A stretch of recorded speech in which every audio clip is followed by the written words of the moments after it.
Hello everybody, we're Guido and Chiara from HAMS project. In the previous videos we explained you a lot of things concerning our work, such as the context, the rationale and the market analysis.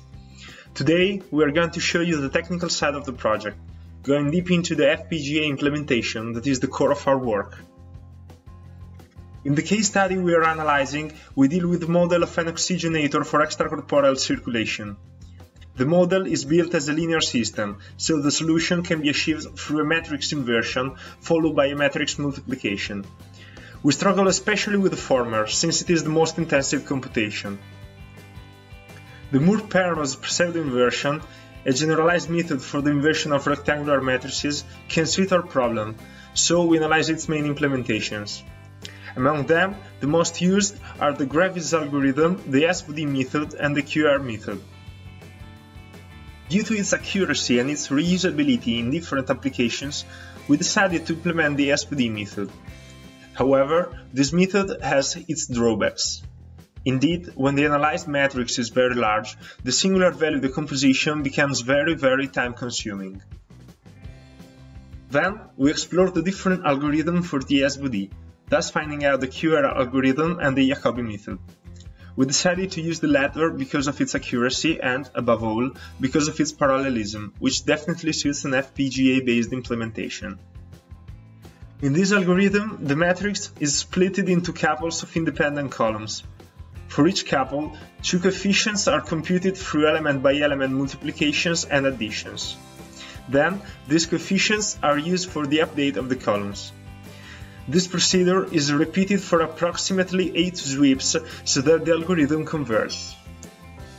Given this algorithm, we decided to implement it on an FPGA through a system made up of two cores, one for the coefficient computation and one for the column update.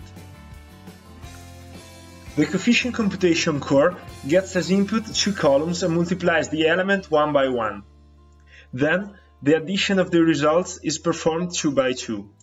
This shrewd method dramatically reduces the cycle needed for the whole sum, even if it increases the area occupied on the chip.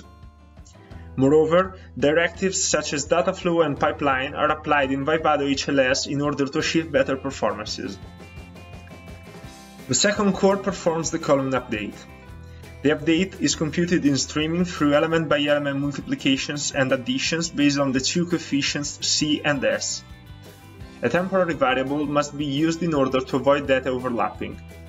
Also in this core, HLS directives are used for the optimization. Now, it will be necessary for us to do the last step of the implementation, that is the integration of the IP cores through Vivado IP Integrator. For all implementation, we will exploit many of the cores available in Vivado, such as the microblaze processor, the memory interface generator, and the direct memory access cores. After the whole design will be built, we will go on with further optimizations and we will finally test the system. For today, that's all. We will upload soon our next video explaining the results achieved, so stay tuned. If you have questions or advices, do not hesitate and contact us. Thanks for your attention.